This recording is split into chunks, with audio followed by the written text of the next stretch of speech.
projeto de lei em andamento na Câmara visa unificar as regras sobre gestão e controle social das agências reguladoras. Um assunto que parece muito técnico, mas que, na verdade, tem grande impacto sobre a sua vida. É que as agências reguladoras foram criadas para fiscalizar a prestação de serviços públicos por empresas. Entre as mudanças previstas no projeto está a obrigatoriedade da análise de impacto regulatório, uma espécie de justificativa da necessidade de intervenção no mercado, a seleção pública de dirigentes e ainda uma lista tríplice para que o presidente indique os comandantes, digamos assim, dessas autarquias. Para debater o assunto, eu recebo hoje Eduardo Cury, presidente da Comissão Especial, deputado pelo PSDB, José Ayrton Cirilo, deputado pelo PT, ele que faz parte da Comissão Especial das Agências Reguladoras, Juliana de Palma, professora de Direito da FGV São Paulo, e Pedro Seba, diretor adjunto da Anvisa. Eu começo então pelo presidente da Comissão Especial, deputado Eduardo Cury. É um marco regulatório que já existe há bastante tempo, perpassa vários governos, diversos contextos socioeconômicos e agora existe um projeto de lei que tramita aqui há pelo menos 14 anos. Qual a necessidade dessa proposta? O que existe de falha no sistema atual que precisa ser corrigido? Olha, Aline, as agências nasceram pela necessidade do processo de privatização ou de concessões da década de 90, que é uma ferramenta bastante nova, né, para o Brasil. Logicamente, esse período, esses 20 anos, foi um aprendizado, embora esse projeto de modernização das agências tivesse 14 anos, mas esse consenso acabou sendo gerado com o passar dos anos. A lei original, ela cumpriu um papel fantástico, foi naquele primeiro momento, mas a sociedade, ela é disforme, ela se evoluiu, esses consensos, eles acabaram se aprimorando, e, na verdade, o que a gente sente hoje é que alguns pontos têm que ser atacados, como, por exemplo, uma segurança jurídica para que os bem-intencionados que trabalham nas agências possam decidir a favor do cidadão ou do consumidor, dependendo o caso. O segundo, o grau de transparência, né? Hoje nós temos ferramentas de internet, ferramentas de controle social muito diferentes que nós tínhamos na década de 90. Terceiro, que é uma exigência da sociedade, a diminuição da politização das escolhas dos seus dirigentes, inclusive das suas decisões. Ou seja, você tem uma série de fatores novos que entraram, que estão mais consonantes com o desejo da sociedade, que precisa ser aprimorado através da legislação. Deputado José Ayrton Cirilo, o senhor concorda com o deputado Cury? Ele mencionou, por exemplo, a necessidade de se isolar as agências reguladoras, pelo menos em alguma medida, porque nada é perfeito, da interferência política. Olha, eu acompanho há algum tempo, até porque eu já fui diretor da NTT, da Agência Nacional de Transporte Terrestre, fui diretor de 2004 a 2005, e vejo que essa legislação que foi proposta, ela procura aperfeiçoar e aprimorar ainda o papel das agências que ainda têm uma idade muito limitada ainda no Brasil e que nós precisamos aperfeiçoar. Como disse o nosso presidente da comissão, nós precisamos, além de, certo modo, manter afastamento da questão política que é necessária, mas nós precisamos dar às agências um grau de maior autonomia, de maior transparência, de uma maior participação da sociedade, e a gente precisa ter nas agências aquelas entidades que de fato tenham a sensibilidade de, nesse papel de regular e fiscalizar as atividades da iniciativa privada concedida pelo poder público, ser de fato a representante mais legítima da sociedade. Porque eu tenho percebido que, embora as agências tenham sido um avanço importante no Brasil, e de certo modo nós tivemos e temos bons quadros técnicos nas agências, inclusive Acho que ter pouca indicação política, né? Eu mesmo não me considero uma indicação política, porque eu sou engenheiro civil, sou advogado, sou mestre em direito, tenho formação técnica nessa área. E acho que nós precisamos tornar essas agências, de fato, assim, mais representativas da sociedade, porque acaba também elas ficando num grau de muita dependência dos ministérios, né? Há uma vinculação de muita dependência e que nós precisamos quebrar essa vinculação, dando mais autonomia para que, de fato, elas possam ter mais representatividade e mais condições de atuar de forma mais independente. Eu acho que essa legislação ela contribui para aperfeiçoar, aprimorar e dar essa importância que as agências precisam ter na sua atuação aqui no nosso país. O senhor estava falando, inclusive, sobre o mesmo tema que o deputado Cury falou aqui, sobre autonomia, né, o conceito de autonomia, e dentro desse conceito de Estado regulador, porque o Estado na América Latina, ele tem essa tradição de Estado regulador e a agência reguladora, junto com os ministérios, ela está dentro desse panorama. Quando se fala em autonomia, e aí depois inclusive eu vou para a Anvisa, porque a Anvisa tem autonomia inclusive financeira, a gente está falando em autonomia política ou inclui também a autonomia financeira? Aí eu abro para os convidados.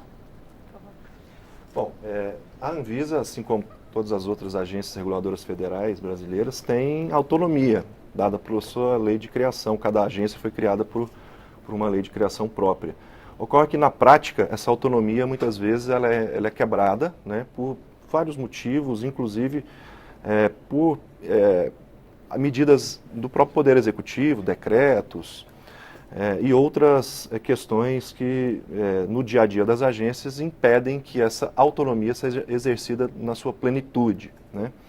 Um outro aspecto é a questão da independência das agências, né? Do processo de tomada de decisão sem interferências, né, externas, de um ponto de vista mais técnico e isento, né, do ambiente que pode estar circundando a agência, do ponto de vista da influência política, né?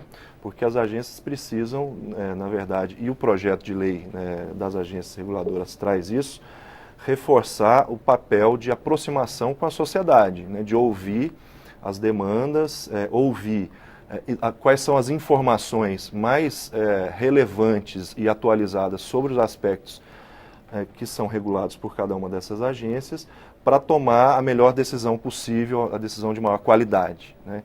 Então, dois aspectos aí, autonomia e independência, também convivendo com uma outra dimensão de outro lado, que é o controle da própria sociedade sobre as agências, executado por meio, né, como traz o projeto de lei, do próprio Congresso Nacional, aqui Câmara e Senado, mas também por outros mecanismos que são trazidos pelo projeto de lei também, as audiências públicas, né, as consultas públicas, e assim por diante, para que a gente tenha, ao final, né, um processo de tomada de decisão e de escolha entre as alternativas regulatórias que seja mais eficiente e efetivo para toda a sociedade.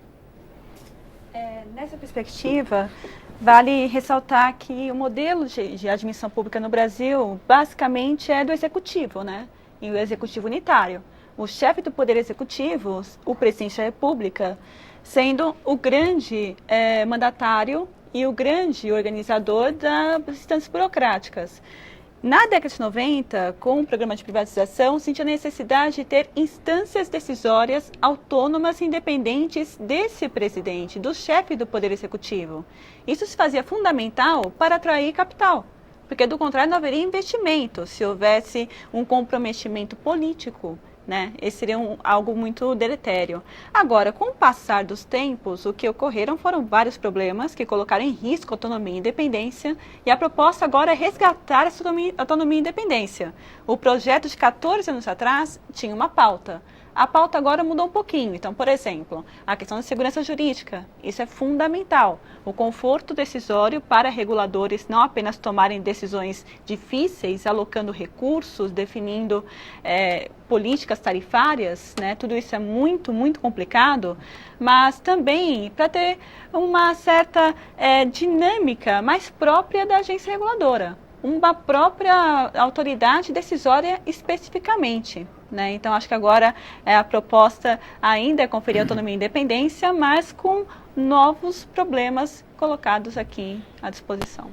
A gente vai entrar nos pontos específicos do projeto, mas antes, para ficar bem claro para o telespectador, eu queria que a gente explicasse exatamente qual o papel da agência reguladora, porque ela é uma ponte entre o público e o privado, mas ela, de forma alguma, se confunde com as funções dos PROCONs, não é? Mas assim, só para, já que você está falando PROCON, por exemplo, a Anatel, que eu acho que é uma das agências hoje que tem um papel, assim como a Anvisa, mas a Anatel, na minha lógica, pela quantidade de usuários que existe nesse setor, ela tem uma atuação muito, muito limitada e, de fato, nem representa os consumidores. Por exemplo, eu sou um exemplo típico disso. Eu tinha um plano de assinatura de canal, por assinatura, a Sky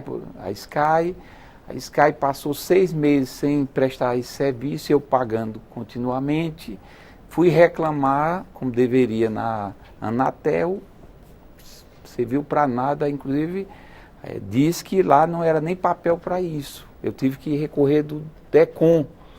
Né? Então, acho que é uma omissão, né, de uma instituição que foi criada, na minha lógica, com esse papel de fiscalizar, acompanhar e defender o consumidor. E, na verdade, a Anatel hoje não está cumprindo esse papel, como outras agências também acabam não desempenhando esse papel em defesa da sociedade. E eu acho que essa questão da autonomia, aperfeiçoamento da legislação, ela tem que caminhar nesse aspecto, não só do ponto de vista de dar um novo formato no processo da indicação, que houve um melhoramento aí na indicação, inclusive através de lista tríplice, mas acho que a gente precisava criar um outro mecanismo que passasse por indicação mais da sociedade, e não especificamente só do executivo, né? E criar essa obrigatoriedade dessas instituições defender a sociedade, defender o cidadão, né? E não, muitas vezes, ficar só dentro de um formalismo de defender os interesses, muitas vezes, das instituições e não da sociedade. Eu acho então, como atingir essa marca, deputado? Porque hoje os indicadores já mostram, antes de entrar nas especificidades do projeto, os indicadores já mostram que o nível regulatório do Brasil está compatível, é até superior ao nível da América Latina. Onde que a gente não consegue chegar lá na ponta? Não, eu acho que assim, nós temos assim, na minha leitura nós estamos muito aquém ainda. Houve avanços importantes, várias delas, nós somos 10 agências reguladoras no país, cada uma delas tem cumprido um papel importante, é inegável. Se fizer aqui nominar cada uma delas, tem um papel muito relevante. A própria Anvisa, aqui, com quem se refere, eu acho que tem um dos maiores, uma das agências mais relevantes e importantes na sociedade. Mas as outras, e eu me refiro especificamente à questão da Anatel, pela quantidade que existe de usuários. Nós temos hoje no país, eu não sei precisar a quantidade de usuários, sistema de telefone, televisão, enfim. E a gente percebe que essas agências acabam regulando mais a relação entre as empresas, num aspecto até mais econômico e pouco na questão até da qualidade do serviço, que é outro aspecto de péssima qualidade, né, que é servido tanto a qualidade do serviço telefônico como a questão banda larga, entendeu? A internet hoje é um grande foi uma conquista muito importante, mas é uma qualidade muito, muito péssima que nós temos. E, portanto, acho que nós precisávamos criar um mecanismo de um controle maior da sociedade e uma cobrança maior dessas instituições, entendeu? Mas eu acho que com o desafio do desemprego também houve um grande público para a Anvisa, que foi também um grande desafio para a Anvisa, não é? Porque lida também com as questões da saúde, plano de saúde, etc. Sim, no caso do mandato, né, da Anvisa, do seu campo de atuação, seria a regulação de produtos e serviços que são relacionados à saúde e, no nosso entendimento, cobrem aí toda a parcela, né, da população brasileira, porque todos nós consumimos, né, esses produtos e serviços desde a hora que a gente acorda de manhã cedo para escovar os dentes, até no consumo de alimentos, medicamentos e assim por diante, serviços de saúde. E a Anvisa, assim como outras agências, né, tem buscado cumprir aí a sua missão da melhor forma possível para alcançar, né, a qualidade da regulação nesse campo. Ocorre que o cenário, o ambiente, né, regulatório que nós temos hoje no Brasil, ele impõe algumas dificuldades, né, para que a gente faça isso e, me referindo novamente aí ao projeto de lei geral das agências, né, o projeto traz um ganho significativo para que o conjunto das agências reguladoras, agências de Estado, agências independentes, possam exercer o seu mandato, né, as suas competências com mais efetividade para a população.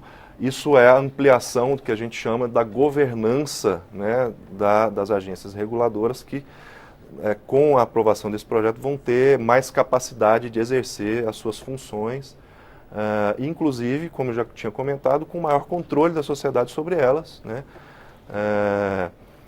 mitigando, né, reduzindo o que a literatura aponta como um déficit democrático, né, que as agências reguladoras têm, tendo em vista que elas não têm o controle da sociedade como é um processo eleitoral, por exemplo, de eleição, né, de seus representantes. São indicações, né, de pessoas, de reguladores que vão exercer essas decisões em nome da sociedade. Deputado, só para completar aqui, outra coisa que é importante, Eduardo, é porque hoje um outro fator assim das agências, essa questão da autonomia tem uma importância muito, muito grande, uma relevância, porque elas estão hoje totalmente vinculadas à questão do poder executivo, né? Seja, principalmente a questão orçamentária.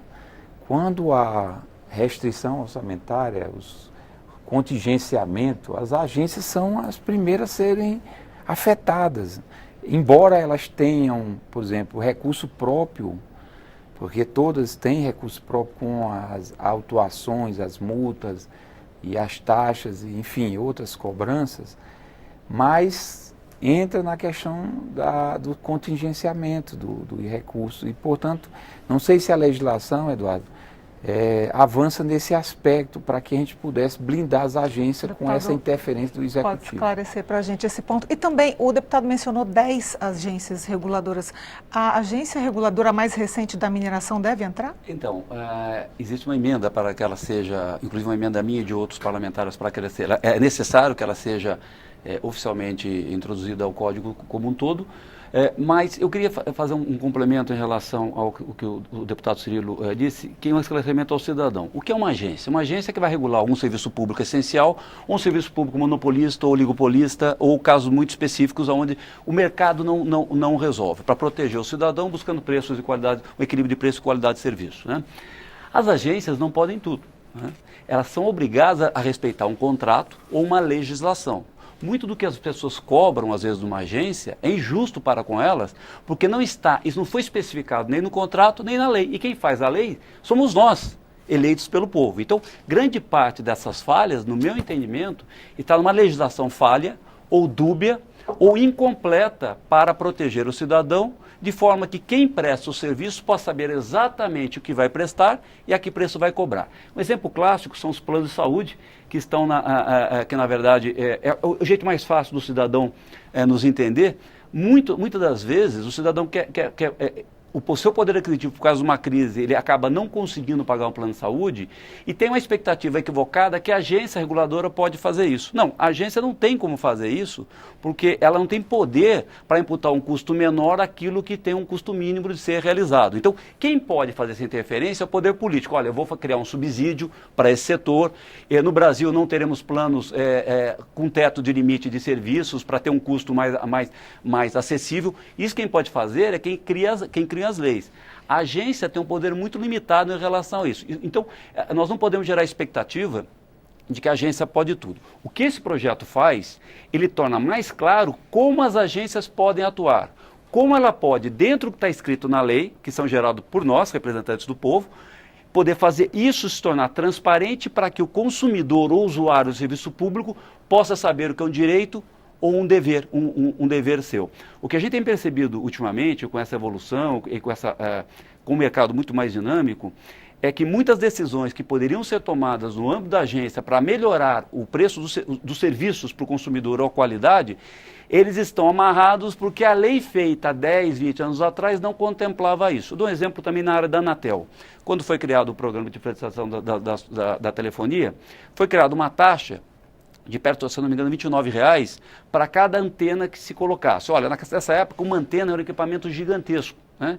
Até se justificava. Nós vamos caminhar para que cada ponto remoto seja uma microantena no futuro, com a internet das coisas, né? Vai ter um chip em um copo, um chip no corpo humano, um chip numa geladeira, numa televisão. Olha, você não comporta cobrar R$29 para cada ponto desse. Então é inviável para quem quer ter uma internet das coisas que vai ser implementada a partir dos próximos 5, 10 anos no mundo todo, na nova sociedade, que tenhamos um arcabouço legal dessa forma. A agência Anatel não pode fazer, porque está escrito na lei. Então só nós, representantes do povo, ou por iniciativa do Executivo ou do Legislativo, é que pode mudar essa legislação. Então, as agências, elas têm um poder de manobra limitado e, nesse momento, estão se sentindo inseguros. Por quê? Grande parte das suas decisões que elas podem, perante a lei, tomar para proteger o cidadão, diminuir tarifas ou melhorar o serviço público, está sendo judicializado. Então, com essa falta de segurança para que eles possam tomar essa decisão, se para o serviço público, se judicializar, o que acontece? O prestador de serviço fala assim, olha, eu não vou investir mais. Por quê? Eu não sei se eu posso investir e ter o retorno que está aplicado no contrato. Então, esse é um papel que cabe a nós, nesse momento. Tratarmos de dar mais segurança jurídica com essa modernização que está sendo feita das agências reguladoras, em que pese, na minha opinião, teria que avançar um pouco naquilo que o Cirilo acabou de abordar, mas aí seria na questão do mérito de cada área, ou seja, na Anatel, no caso da Anvisa, e aí com leis específicas para que a gente possa dar ferramentas para que o agente regulador forneça serviços mais adequados à população.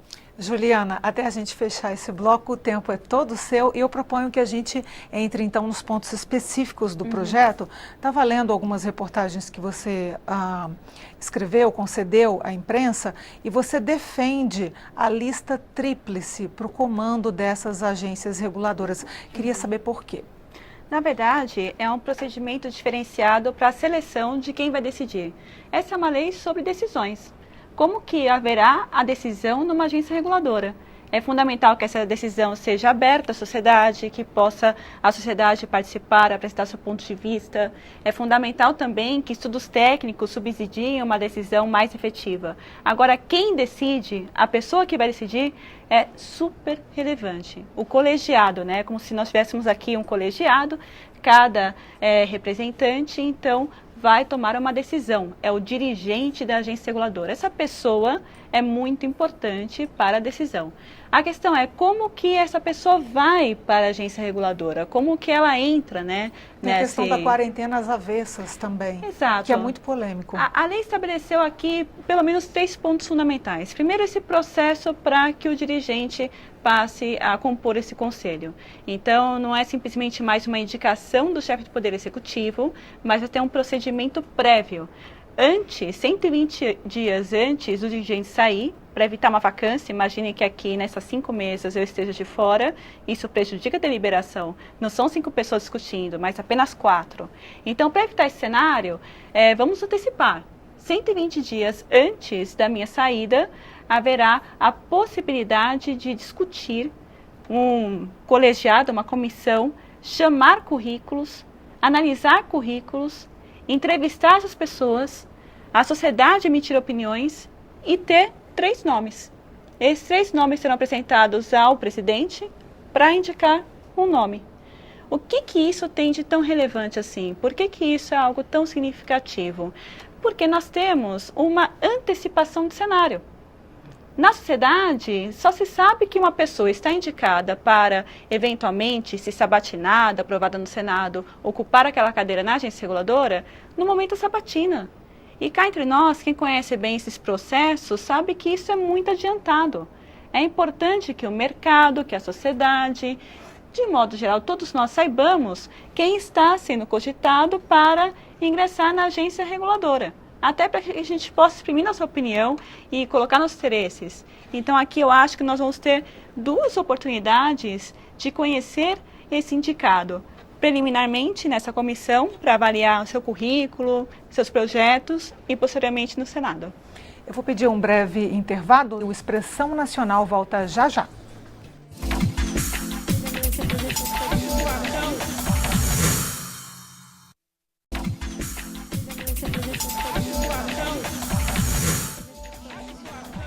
O Expressão Nacional está de volta debatendo o papel das agências reguladoras no Brasil. Continuo então com Pedro Seba, que é da Anvisa. A mesma perguntinha que eu fiz para Juliana no contexto do comando das agências, como deveriam ser formadas essas cabeças? O projeto de lei geral das agências traz aí uma inovação para a administração pública brasileira, na verdade, né? A gente não teve nenhuma experiência de grande monta relacionada aí à seleção para indicação de dirigentes de órgãos públicos, né?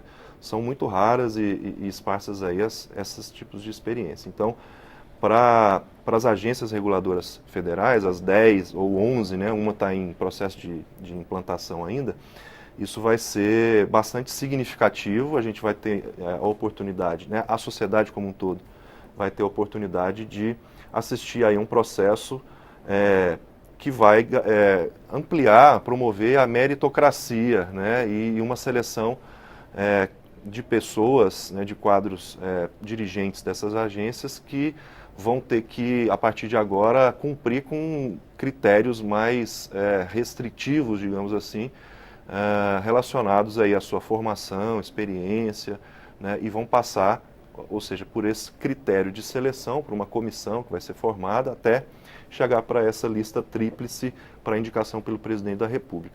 Além do que, vamos continuar com esse processo que já existe hoje de sabatina no Senado Federal, que a gente espera e acredita que pode ser reforçado na medida em que a sociedade também acompanhe mais, né, e faça, digamos, um controle desse processo para que a gente tenha, ao final, a seleção de melhores e mais dedicados quadros aí, dirigentes para essas agências reguladoras. Agora, a quarentena às avessas, que a gente estava inclusive detalhando aqui no nosso breve intervalo, ela é uma proposta polêmica porque alguns dizem que poderia inclusive isolar muito a agência reguladora do mercado. Olha, ter uma quarentena, ter alguns critérios são importantes. O que não pode é demonizar, porque senão você restringe demais o colégio de pessoas que você pode selecionar na sociedade. Então, uma coisa importante que até nós estávamos comentando no intervalo, a pluralidade. É importante que você tenha um nicho de servidores de carreira, né, que traz aquela experiência de defender o Estado, defender a máquina pública, mas é importante que você tenha representante da sociedade também, que sinta os calos e os desejos, as arguras do cidadão e do consumidor, como por exemplo aqueles representantes do setor prestador de serviço, tem aquela experiência do dia a dia, da dificuldade de querer executar e não poder. Então a pluralidade é importante. O fato de você ter cinco membros nas agências, agora com mandato estabelecido, não coincidentes, para evitar parada e tomada de decisões, me parece bastante positivo. Um outro ponto que a doutora Juliana citou, que me parece muito positivo, é o comitê de busca inicial. Você ter o comitê de busca para procurar pessoas talentosas naquela área e ter uma lista tríplice, gera a seguinte questão. Vamos imaginar que um grupo de pressão naturalmente, legitimamente queira trabalhar por um nome específico. Ora, se você tem uma lista tríplice e terão pessoas altamente qualificadas, esse grupo vai ter que buscar também uma pessoa com um currículo muito bom, porque isso vai ficar exposto. Dificilmente para ele vai conseguir bancar politicamente um nome que tenha um currículo muito diferente dos outros. Então, isso vai ter uma seleção natural já na própria lista tríplice. Logicamente, com a decisão do poder político, que é o presidente da República, ele tem o voto, ele tem a legitimidade da população, mas torna-se um processo mais transparente, com a antecedência necessária, dita pela doutora Juliana, faz com que todos possam olhar e, logicamente, na minha opinião, o resultado final será muito melhor em termos de qualidade para essa própria agência. Eu tenho já uma pergunta que veio do Rio de Janeiro, Antônio da Silva, e ele dirige a um dos deputados. Ele pergunta: o que é o AIR? As agências reguladoras já fazem esse tipo de investigação atualmente, por que o projeto de lei inclui esse AIR? O AIR, na verdade, é um relatório de impacto de regulatório que deve ser feito antes de qualquer tomada de decisão importante, né? Então, equivale, eu vou tentar traduzir, um relatório de impacto ambiental que todo mundo conhece. Você tem que fazer um grande empreendimento, tem que ter um relatório antes para saber quais são os impactos. Isso torna transparente esse próprio impacto e as pessoas falam: opa, você esqueceu nesse relatório, a minha comunidade vai ser afetada negativamente. Então, com isso, fica mais fácil para todos os afetados poderem se manifestar. Então, um relatório prévio, né? A partir dessa lei fica bastante claro que isso é obrigatório antes de qualquer normativa mais forte que tem um grande impacto na sociedade, ou melhor, naquele setor que está sendo regulado. Outra pergunta que chegou pelo WhatsApp da Adriana Lima, de Goiânia. Ela pergunta a um dos especialistas: no caso da diretoria colegiada estar vaga, ou seja, no caso de vacância, a proposta diz que haverá uma lista de 3 substitutos, a lista tríplice que a gente mencionava aqui, e que isso evitaria a paralisia decisória. Como é a realidade atual e o que o projeto de lei ajudaria nessa agilidade? Acho que eu posso endereçar essa pergunta. Atualmente, nós fizemos uma pesquisa na Fundação Estúdio Vargas empírica, né? E analisamos numericamente essa questão da vacância. E, por exemplo, de novo, usando essa ilustração, 5 pessoas, imaginem se eu e o deputado saímos, temos 3 pessoas, a maioria absoluta ainda consegue decidir, ou seja, ainda consegue editar normas e fazer todas as decisões mais importantes. Agora imagina se nós 3 saímos, estamos diante da paralisia decisória, não se decide, tá? Então, esse é o cenário que afetou todas as agências reguladoras de infraestrutura, salvo a Anatel. A Anatel não teve esse problema. E por que ela não teve esse problema? Porque a LGT, a Lei Geral de Telecomunicações, lá em 97, já previa essa lista de substituição. Então, a proposta aqui é olhar a experiência interessante da Anatel, aprimorar e colocar no projeto essa lista de substituição, de modo que, se porventura eu tiver que me ausentar por qualquer motivo, geralmente o motivo é renúncia ou término do mandato. Empiricamente, a maior ocorrência é término de mandato. Essa cadeira não ficará vaga, então o substituto pode ficar por até 180 dias. O que tem de interessante de aprimoramento é que a lei estabelece o dever de também os requisitos subjetivos se aplicarem àquele substituto. Então, todas as vedações e impedimentos dos dirigentes acompanham o substituto. E esse substituto também é alguém de dentro da própria agência reguladora. Não é uma pessoa estranha, já é uma pessoa que está ambientada. Então, por conta disso, eu acho extremamente difícil termos mais um cenário de paralisia decisória. Seba, gostaria de complementar? Não, eu acho que é isso mesmo, a Juliana tratou muito bem. Eu só queria lembrar o caso específico da Anvisa. A Anvisa está com um colegiado, né, de 5 diretores completo hoje, mas isso não é, digamos, uma regra ao longo dos seus 19, 20 anos de existência. Isso também ocorreu com várias outras agências reguladoras, ou seja, a falta de indicação, né, de 1, 2, 3, né, dirigentes desses colegiados das agências reguladoras foi muito comum nos últimos anos, né, nesses 20 anos ou pouco mais disso que nós temos de experiência de agências reguladoras no Brasil. Outra pergunta que chegou pelo WhatsApp é de José Maranhão, de Curitiba. Ele dirige ao deputado Cirilo.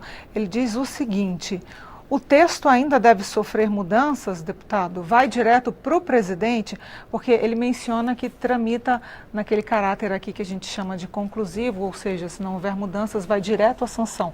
Acho que o que ele quer saber resumidamente na pergunta é: os deputados ainda vão aprimorar ou vai ficar do jeito que está? Não, poderá ser aperfeiçoado, porque o relatório vai ser apresentado, me parece, agora, recente. E depois do relatório ela pode sofrer modificações, emenda aditiva, supressiva, ou qualquer outra modificação que algum parlamentar possa fazer, inclusive mesmo depois de aprovado na comissão, vai para plenário. Plenário também pode sofrer qualquer tipo de outras modificações, né? Mas aí modificando volta. Enfim, se for modificações que modifiquem o projeto original do Senado, ele retorna à origem, ou seja, no Senado Federal.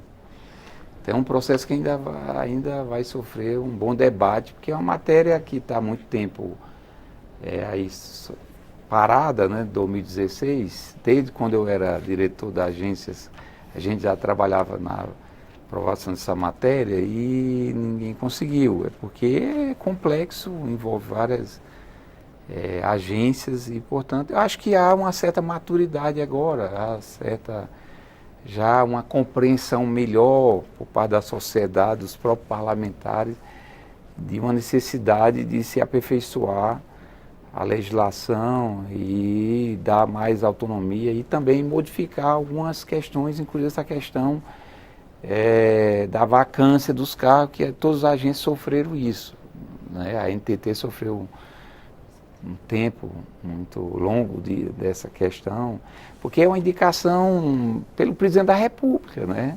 Na época da Dilma, que era a presidente, ela demorava muito a fazer indicações, então as agências sofreram muito. Então acho que esse mecanismo aí de escolha do substituto até a indicação do novo é um processo importante que dá uma dinâmica maior e uma agilidade para que as agências possam de fato funcionar. Tem alguma estratégia, deputado, para a tramitação ser mais célere? Olha, na verdade, é um projeto que, pela minha sensibilidade, eu sou só o presidente. Como disse o Cirilo, o relator é o deputado Danilo Forte, está fazendo um belo trabalho, Danilo Forte do Ceará. E o que eu tenho percebido, conversando com todas as correntes, inclusive, existe um certo consenso, digamos assim, de 90% do projeto. Logicamente, os deputados fizeram sugestões bastante positivas, no meu entendimento, e eu acho que a grande dúvida agora está no seguinte: nós temos um calendário apertado, né? É um ano atípico, estamos passando por uma crise bastante delicada, e se perdemos muito tempo, corremos o risco de não aprovarmos isso esse ano, por causa do calendário. Ora, então a dúvida, na minha opinião, está sendo o seguinte: é o ótimo ou bom, né? O projeto é positivo, vamos tentar acrescentar alguma modificação no sentido de aprimorá-la, mas aí correndo o risco de retornar ao Senado e aí não sabemos se esse projeto se aprova esse ano, ou vamos tentar aprovar o que temos, né? Com isso já entra em vigor uma grande modernização e na sequência um debate com mais calma desses aprimoramentos. Essa decisão que os membros da comissão vão tomar, se aprovado o texto como está, ele é terminativo, como você disse, está encerrado, vai para a sanção presidencial e tem vigência imediata. Caso não, ele na verdade ele vai ao Senado e o Senado pode iniciar um novo debate, inclusive, no meu entendimento, pode inclusive retroceder, né? Porque ele pode entender que não concordou com algum ponto e a gente pode perder um tempo precioso. Essa é a dúvida e essa que eu acho que é a responsabilidade que os deputados terão a partir de agora. E no caso de incluir ou não a agência de mineração, porque a gente deixou em aberto, é uma mudança no projeto. Mas só antes de entrar, só para complementar, assim, que essa é uma matéria que mexe com a sociedade como um todo, não é uma matéria tão simples, né? Você regulamentar, né, o novo papel das agências reguladoras exige um debate muito grande, não só na comissão, né, que vai dar essa contribuição, inclusive bem célere aí, de apresentar o relatório, mas quando chega no plenário, envolve também um debate com as lideranças, com os parlamentares. Então, outro momento assim muito importante, como nós estamos num período aí assim de uma crise política, talvez, como esse projeto aqui foi iniciado lá no Senado pelo Jorge Viana, e como nós somos oposição agora, pode ser que diminua aí o tom para uma construção de um acordo político, né, que se não fosse, certamente dificultaria aí politicamente. Então, acho que há uma chance, eu comparo até essa matéria, até com relação à questão da regulamentação dos jogos de azar no Brasil. É muito parecida, é uma matéria muito polêmica que envolve muitos interesses, sobretudo da sociedade. Seba gostaria de comentar. Acho que essa pergunta é muito pertinente, porque A gente já tem, na verdade, pelo menos aí 14 anos de debate sobre um projeto de lei geral das agências reguladoras. O primeiro projeto foi encaminhado à época em 2004 pelo Poder Executivo, era o PL 3337, e depois foi retirado pelo Poder Executivo e se apresentou esse novo projeto que agora tramita na Câmara. Mas a gente tem um acúmulo aí muito grande, né, desse debate.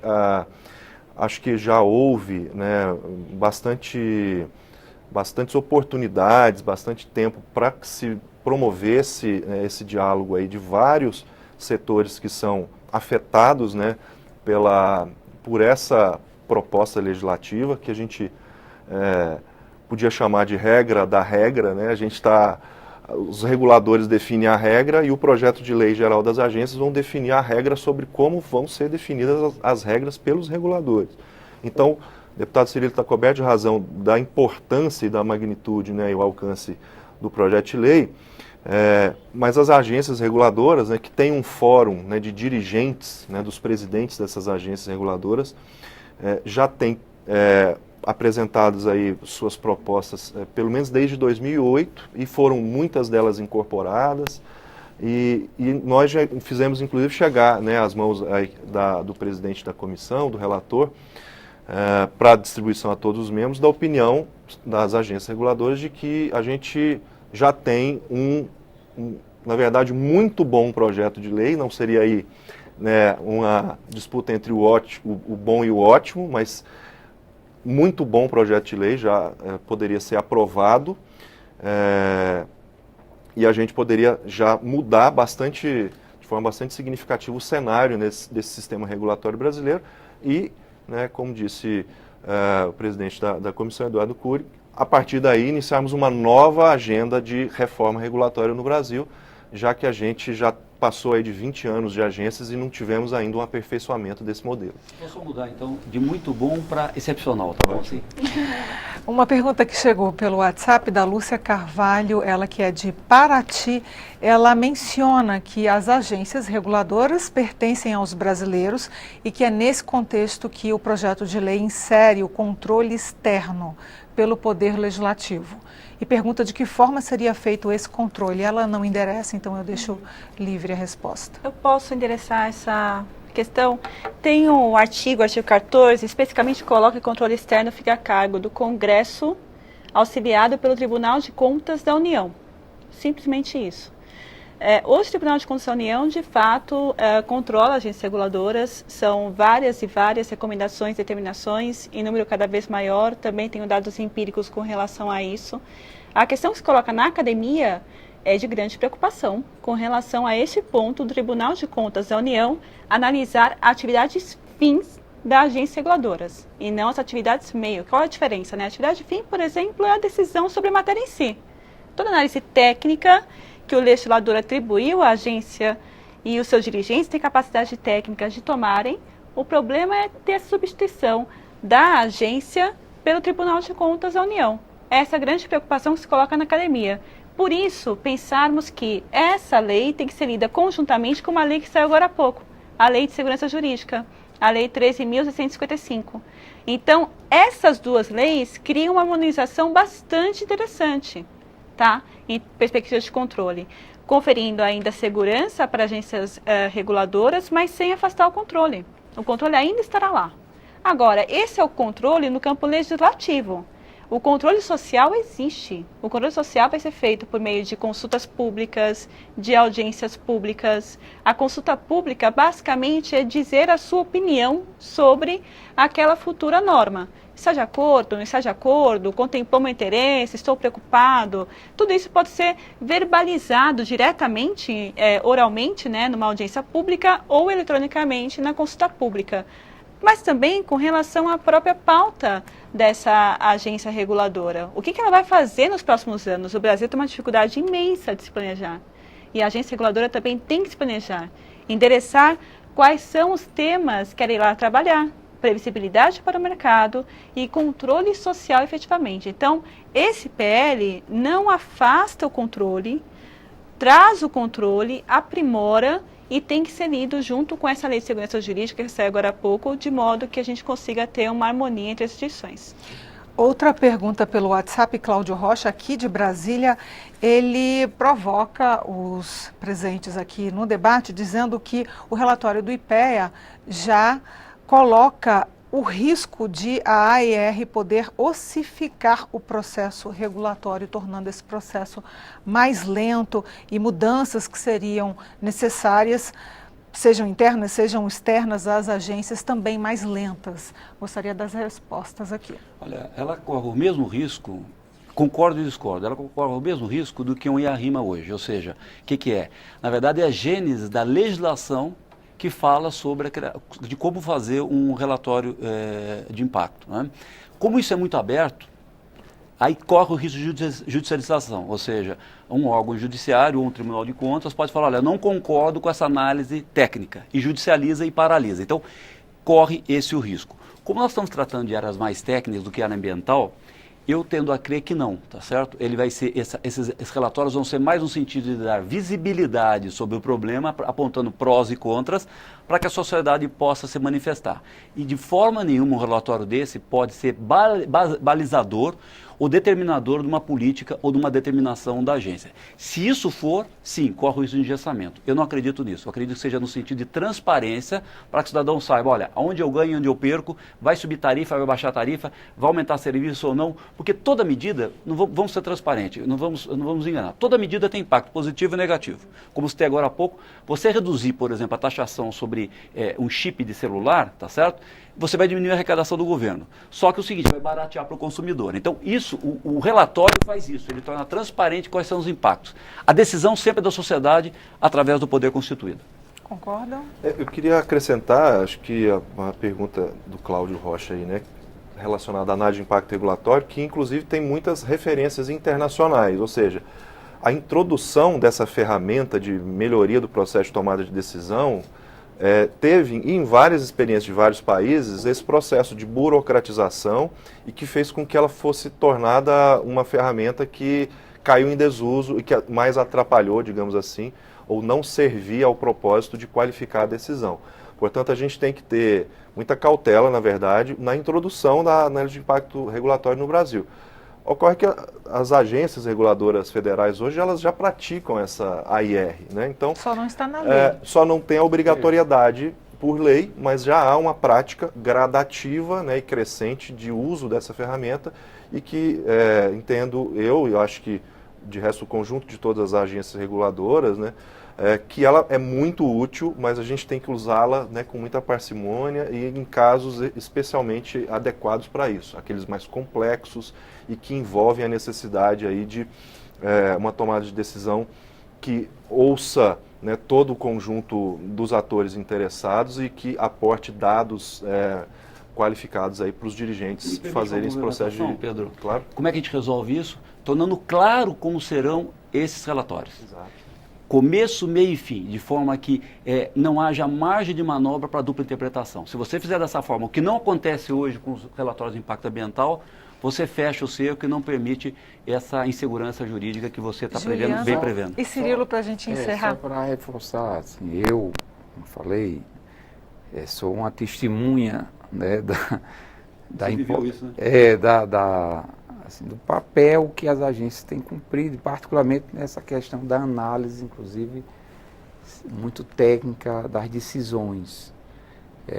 Todas as decisões que nós, particularmente, participávamos, elas sempre são precedidas por análise técnica muito apuradas e eram objeto de sempre um debate até prévio por parte não só dos técnicos, mas também até dos dirigentes. Eu, particularmente, toda a minha decisão, o relatório, por exemplo, me recordo aqui de um relatório que foi aprovar a Transnordestina.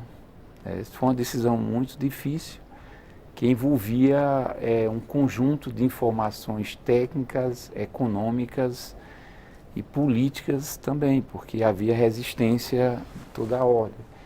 Isso foi objeto de um debate muito acalorado, muito intenso e que chegamos à conclusão da viabilidade do projeto, né? Então, e portanto, assim, a agência teve essa preocupação de fazer essa análise bem apurada, bem técnica, dos impactos positivos, negativos, da viabilidade econômica, financeira desse projeto. Então, acho que é algo bem-vindo no aspecto, mas também já existe essa ferramenta praticada no dia a dia das agências reguladoras. Juliana, suas considerações finais.